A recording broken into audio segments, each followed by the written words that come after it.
하나님 아버지 감사합니다. 이런 영원한 사귐에 우리를 초대해 주셔서 주님 이 시간 우리가 함께 모여 주님을 예배하는 자리 가운데 나왔습니다. 하나님 굉장히 무더운 날씨 속에서도 이 시간 발걸음을 인도해 주셔서 감사드립니다. 우리 청년부가 함께 모여 주님을 찬양하는 이 시간 주님 홀로 영광 받아 주시옵소서. 우리가 가지고 나온 여러 가지 죄, 무거운 짐들이 있습니다. 걱정, 근심, 많은 문제들이 있습니다. 이 시간 그거 내려놓기 원합니다. 그거 내려놓고 우리가 주님 앞에 나옵니다. 이 시간 주님의 말씀에 귀를 기울이게 하여 주시옵소서. 우리의 마음의 문을 열어 주시옵소서. 감사합니다.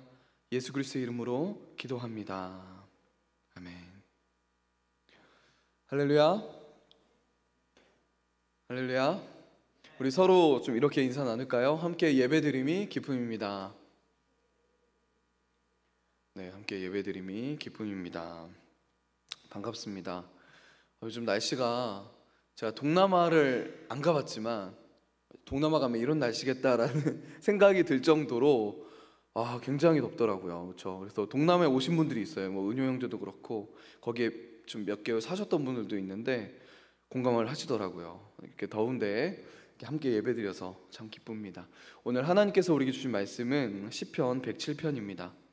시편 107편 23절에서 32절까지 말씀입니다. 시편 107편 23절에서 32절까지 말씀. 저 한 절, 여러분 한 절 이렇게 읽겠습니다. 저부터 읽겠습니다. 배들을 바다에 띄우며 큰 물에서 일을 하는 자는 여호와께서 행하신 일들과 그의 기이한 일들을 깊은 바다에서 보나니 여호와께서 명령하신즉 광풍이 일어나 바다 물결을 일으키는도다. 그들이 하늘로 솟구쳤다가 깊은 곳으로 내려가나니 그 위험 때문에 그들의 영혼이 녹는도다. 그들이 이리저리 구르며 취한 자같이 비틀거리니 그들의 모든 지각이 혼동 속에 빠지는도다.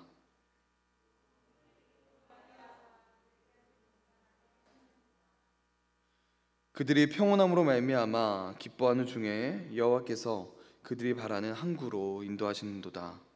여호와의 인자하심과 인생에게 행하신 기적으로 말미암아 그를 찬송할지로다. 함께 읽겠습니다. 백성의 모임에서 그를 높이며 장로들의 자리에서 그를 찬송할지로다. 아멘. 네, 여러분 우리는 깊은 바다를 항해하는 항해자와 같은 인생을 살아갑니다. 항해자와 바다는요 결코 떨어뜨릴 수 없는 관계이죠. 항해자는 반드시 바다에서 살아갑니다. 이렇게 바다를 항해하다 보면 따사로운 햇살이 비치는 그런 잔잔할 때가 있어요. 그렇지 않습니까? 그러나 폭풍우가 휘몰아쳐 집채만한 파도 속에서 더 이상 살 소망이 없을 것 같은 때도 있습니다. 여기서 중요한 것은요, 잔잔한 파도이든 출렁이는 파도이든 모두 우리가 의도한 것이 아니라는 거예요. 항해를 하다 보니까 자연스럽게 만나는 것입니다. 그래서 우리가 바다 같은 인생을 헤쳐나가기 위해 해야 하는 것은요, 파도를 벗어나는 것이 아니에요. 여러분, 항해자가 어떻게 바다를 벗어날 수 있겠습니까? 불가능합니다. 대신 우리는 이 바다를 극복해야 합니다. 극복하며 항해를 계속해야 돼요. 항해를 지속해야 합니다. 그런데 여러분, 모든 사람들이 바다를 항해하는 게 아니에요. 모든 사람들이 깊은 바다로 가는 것이 아닙니다. 우리가 오늘 시편을 통해 알 수 있는 것은요, 모든 그리스도인들이 항해자라는 사실입니다. 즉 그리스도인은 깊고 넓은 바다로 가는 항해자라는 것이죠. 해안가만 왔다 갔다 하는 자들이 아니라는 겁니다. 우리는 깊은 바다로, 저 넓은 바다로 항해를 가는 항해자들입니다. 그래서 여러분, 그리스도인들의 삶은 쉽지 않아요. 어렵습니다. 아까 나눈 것처럼 바다를 항해하다 보면 폭풍으로 만날 때가 있기 때문입니다. 아니, 그런 날이 많기 때문이에요. 그런데 여러분, 이렇게 해안가만 왔다 갔다 하지 않고 깊고 넓은 바다로 나가 항해하기 때문에 경험하는 유익들이 있다면 믿으시겠습니까? 이 항해가 쉽지 않고요. 이 항해 가운데 수많은 어려움과 고난이 닥쳐오지만 분명히 이 항해 가운데 유익이 있다는 거예요. 그리스도인들의 삶 가운데 유익이 있다는 것입니다. 과연 어떤 유익이 있는 것일까요? 항해의 첫 번째 유익이 있습니다. 그것은 하나님이 하시는 놀라운 일들을 경험할 수 있다는 거예요. 하나님이 하시는 놀라운 일들을 우리는 경험할 수 있다는 것입니다. 우리 23절과 24절을 함께 읽겠습니다. 시작. 배들을 바다에 띄우며 큰 물에서 일을 하는 자는 여호와께서 행하신 일들과 그의 기이한 일들을 깊은 바다에서 보나니. 여러분, 시인은 그리스도인들이 큰 바다로 나가 항해하기 때문에 하나님이 행하신 일들과 하나님의 기이한 일들을 볼 수 있다고, 또 경험할 수 있다고 말하고 있습니다. 여러분, 하나님의 역사는요, 해안가에서 일어나지 않는다는 거예요. 하나님의 역사는 크고 깊은 바다로 나가야 경험할 수 있다는 것입니다. 육지 근처에서 왔다 갔다 하는 사람들은 결코 하나님의 역사를 경험할 수 없다는 거예요. 여러분, 예를 들어 예수님께서 갈릴리 호수에서 바다를 잠잠하게 하신 일이 있죠. 여러분 기억하십니까? 여러분, 그때 이 강풍을 잠잠하게 하신 분이 예수님이라는 사실을 누구만 알고 있었을까요, 여러분? 예수님과 함께 그 배에 탄 사람들만 알고 있었어요. 다른 사람들은요, 다른 배에 있던 사람들은요, 이 강풍이 갑자기 왜 멈췄는지 몰랐다는 거예요. 몰랐습니다. 어떻게 알겠어요? 이게 갑자기 그냥 자연적인 이상한 현상이구나, 강풍이 불다가 갑자기 멈췄구나라고 생각했을 거라고요. 그러나 예수님과 함께한 사람들은, 그 배에 함께했던 사람들은 왜 이 강풍이 멈췄는지를 알았다는 겁니다. 이렇게 하나님과 함께하는 깊은 바다로의 항해는요, 우리로 하여금 하나님이 하시는 그 놀라운 일을 경험하게 한다는 거예요. 똑같은 일을 경험해도요, 그것이 하나님의 개입과 하나님의 역사라는 사실을 깨닫게 된다는 것입니다. 여러분, 우리의 삶 가운데 일어나는 수많은 일상의 일들이 있잖아요. 그런데 여러분, 돌아보면요, 하나님의 은혜의 결과였다는 사실을 우리가 깨달을 때가 있지 않습니까? 그 당시는 별 생각이 없었는데, 그러니까 돌아보니까, 한참 시간이 지나 돌아보니까 하나님께서 개입하시고 하나님께서 인도하셨었구나 라는 것이 깨달아질 때가 있지 않습니까? 여러분, 이렇게 하나님과 함께 깊은 바다에서 항해하는 자들은요, 하나님의 일을 경험하게 됩니다. 더 나아가 그것을 깨닫게 된다는 거예요. 여러분, 우리가 경험하게 될 가장 큰 일은 또 무엇입니까? 항해 가운데 우리가 겪게 될 가장 큰 기적, 바로 내가 변화되는 것입니다. 이게 가장 큰 기적이에요. 우리는 우리의 상황과 환경이 변화되고, 예수님 믿었더니 좋은 직장을 얻고 좋은 사람 만나고 하는 것이 기적이라고 생각합니다. 기적이죠. 그러나 그보다 더 큰 기적이 무엇입니까? 우리가 예수님을 만나서 변화되는 것입니다. 이 항해를 통해 깊고 넓은 바다로 나가 항해하는 그 과정 가운데 내가 변화되는 것, 여러분, 이것보다 더 큰 기적이 어디 있겠습니까? 내가 항해자가 되어 더 깊고 넓은 바다로 항해하는 그런 삶을 살게 되는 것 자체가 기적이라는 거예요. 이 사실을 기억했으면 좋겠습니다. 즉, 내가 하나님의 자녀가 되어 구원받은 백성으로 살아가는 것 자체, 그것이 가장 큰 기적이라는 것입니다. 우리는 이 항해를 통해 이 기적을 경험할 수 있다는 거예요. 항해의 두 번째 유익이 있습니다. 그것은 여러분, 하나님의 주권과 하나님의 다스림을 경험할 수 있다는 것입니다. 뭐라고요? 하나님의 주권과 하나님의 다스림을 경험할 수 있다는 겁니다. 우리 25절에서 27절까지 말씀을 함께 읽겠습니다. 시작. 여호와께서 명령하신즉 하늘로 솟구쳤다가 깊은 곳으로 내려가다니 그 위험 때문에 그들의 영혼이 녹는도다.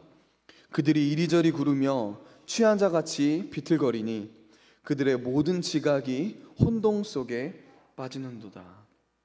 아멘. 여러분, 육지에서는 경험할 수 없는 것을 우리는 바다에서 경험할 수 있습니다. 여러분, 우리는요, 바다에서는 한없이 작아지는 존재예요.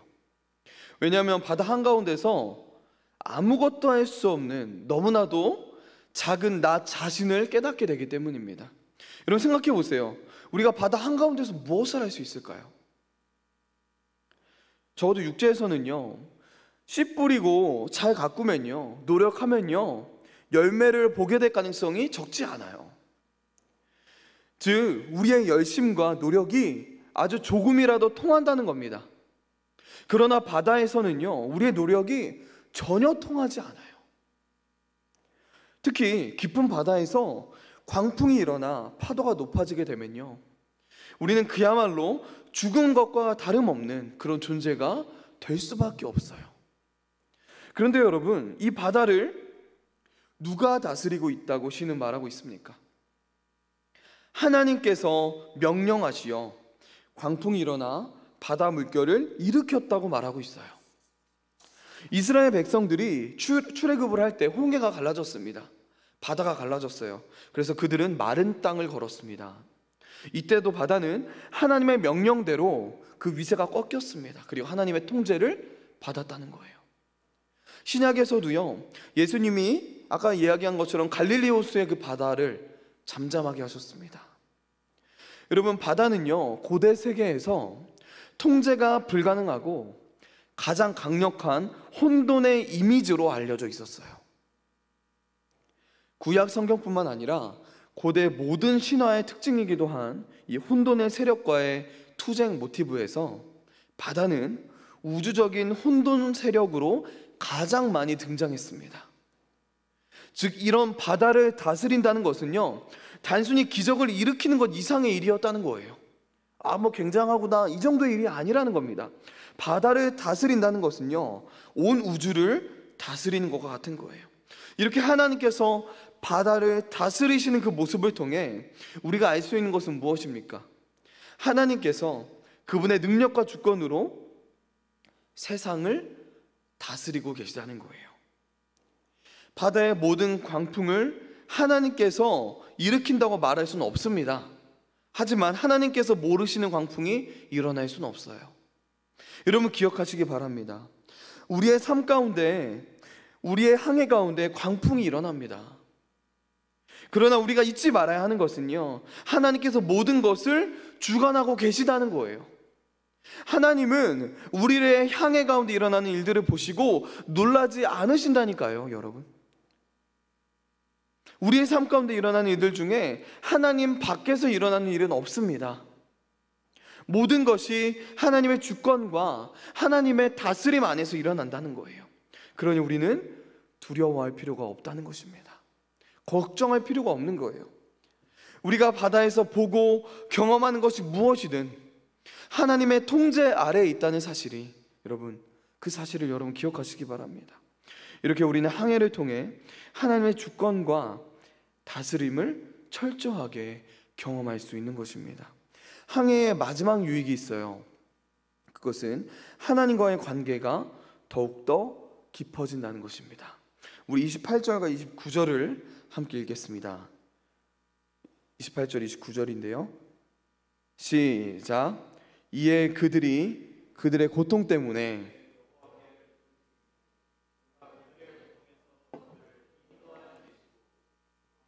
고요하게 하사 물결도 잔잔하게 하시는도다.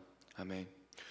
여러분, 하나님께서는 왜 사랑하는 그분의 자녀들에게 고난을 허락하는 것일까요? 여러분, 왜 사랑하는 자녀들에게 고난과 환난을 허락하실까요? 우리는 본문에서 하나님의 한 가지 분명한 의도를 발견할 수 있습니다. 28절에서 시인이 이렇게 말하죠. 그들이 그들의 고통 때문에 여호와께 부르짖으매.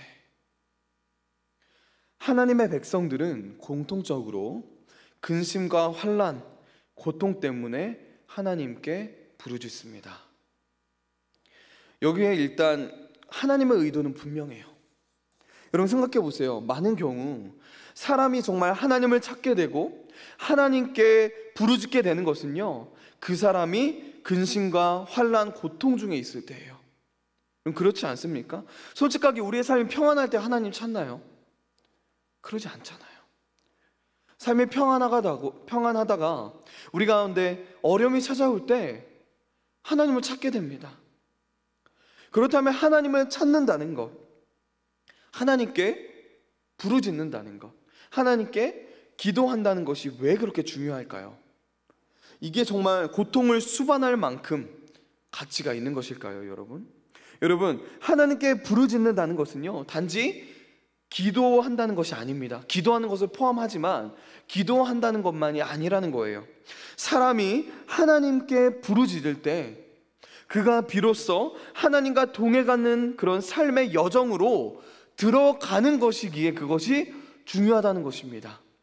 여러분, 우리가 살면서 단지 돈을 벌고 성공하고 유명해지고 업적을 남기는 것이 가장 중요한 게 아님을 알잖아요. 그렇지 않습니까? 우리를 행복하고 만족하게 하는 것은요, 그런 개인적인 추구들이 아니라 정말 사랑하는 사람과 함께 누리는 행복한 관계라는 것을 우리는 알지 않습니까? 그래서 부부가 중요한 것이고요, 가정이 중요한 것이죠. 그런데 여러분, 하나님의 형상으로 지음받은 그 인간의 행복을 좌지우지하는 것은요, 그 좌지우지하는 그 본질적인 관계는 인간과 인간 사이의 관계가 아니에요. 사람의 진정한 행복을 좌지우지하는 본질적인 관계는요, 바로 하나님과 인간의 관계입니다.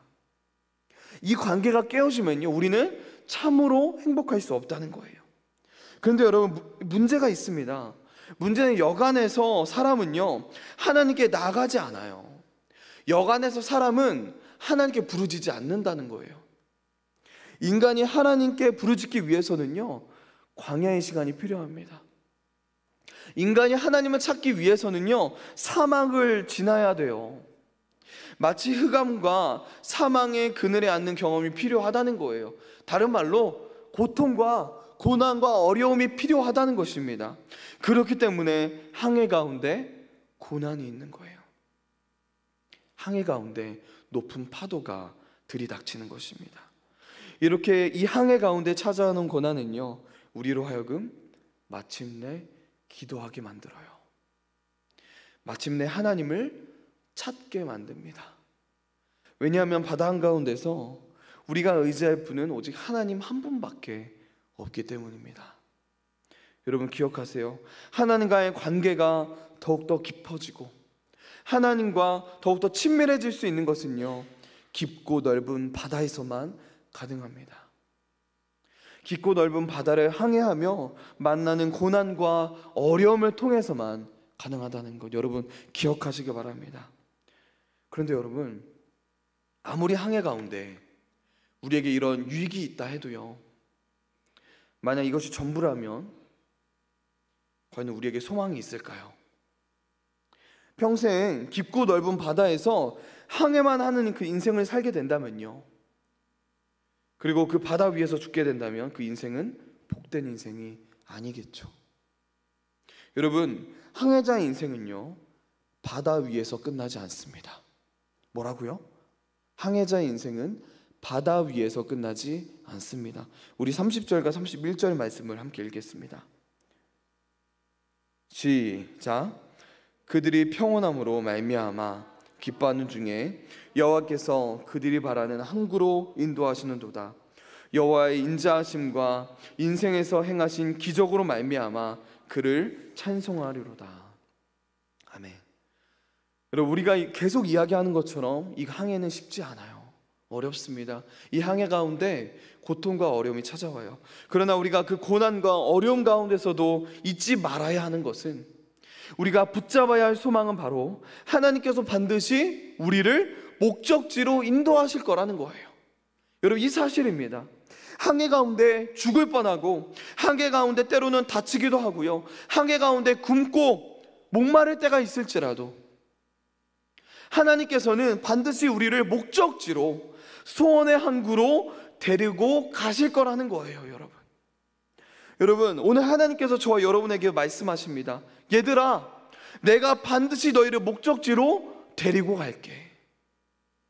얘들아, 소원의 항구로 반드시 데리고 갈게. 걱정하지 마. 그런데 여러분, 하나님께서 우리를 목적지로 인도한다고 하셨을 때 그 삶은요, 우리가 오늘 이미 나눈 것처럼 호화로운 삶이 아닙니다. 목적지로 가는 그 항해 가운데 행복과 평안만 있다는 뜻이 아니라는 거예요. 하나님께서 목적지로 데리고 가시겠다고 하셨을 때 그 의미는요, 가는 길 가운데 폭풍우가 있을 수 있고요, 가는 길 가운데 배고픔과 목마름이 있을 수 있다는 거예요. 그렇지만 그 가는 길이 평탄하지 않을지라도 끝까지 함께 하시겠다는 겁니다. 목적지까지 데리고 가시겠다는 거예요. 여러분, 우리는요, 이 약속을 믿고 붙들어야 합니다. 성경을 보면요, 하나님께서 목적지까지 내가 널 데리고 갈 거야 라고 하시는 약속이 굉장히 많이 나와요. 다른 말로 끝까지 너와 함께 하겠다는 말씀, 내가 너를 목적지로 구원으로 반드시 이끌고 가겠다라는 그 약속의 말씀이 굉장히 많이 나와요. 우리 몇 구절만 함께 보겠습니다. 먼저 예수님의 약속이에요. 요한복음 10장 28절에서 29절 말씀인데요, 우리 함께 읽겠습니다. 시작. 내가 그들에게 영생을 주노니 영원히 멸망하지 아니할 것이요 또 그들을 내 손에서 빼앗을 자가 없느니라. 그들을 주신 내 아버지는 만물보다 크심에 아무도 아버지 손에서 빼앗을 수 없느니라. 예수님께서 여러분, 그 누구도 예수 그리스도 안에 있는 자를 빼앗을 수 없다고 말씀하십니다. 예수님의 이 땅에서 마지막 말씀이기도 한데요, 마태복음 28장 20절이에요. 우리 함께 읽겠습니다. 시작. 너에게 분부한 모든 것을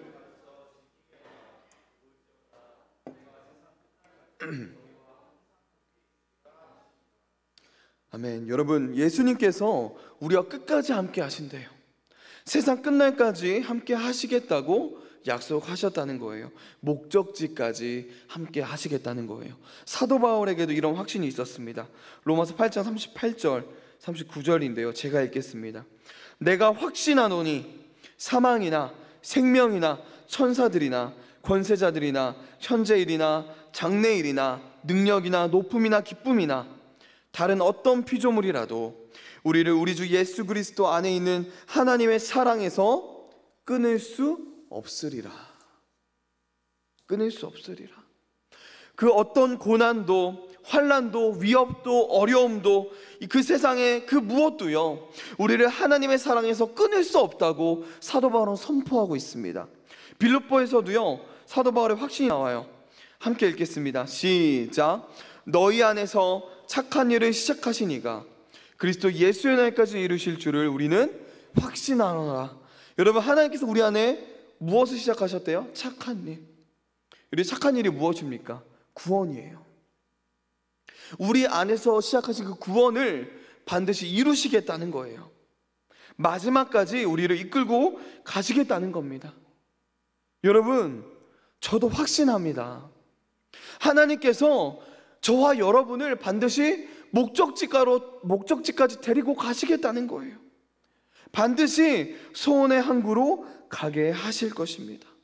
그러니 여러분, 이 항해 가운데 잠시 폭풍이 불어닥칠지라도 좌절하지 마십시오.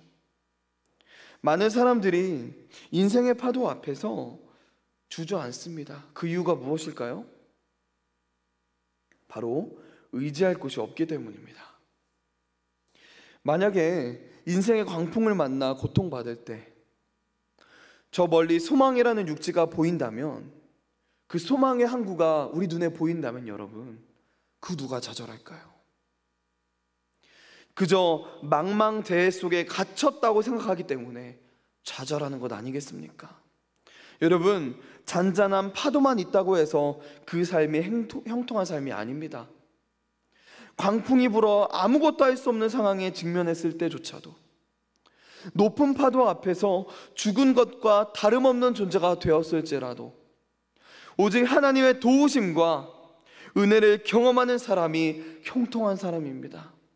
이 항해 가운데 폭풍우가 몰아닥칠지라도 지금 이 순간에도 하나님이 모든 것을 주관하시며 나를 소원의 항구로 이끌고 가고 계신다는 이 사실을 내가 믿고 하나님을 의지하는 삶, 여러분 그 삶이 형통한 삶이라는 거예요.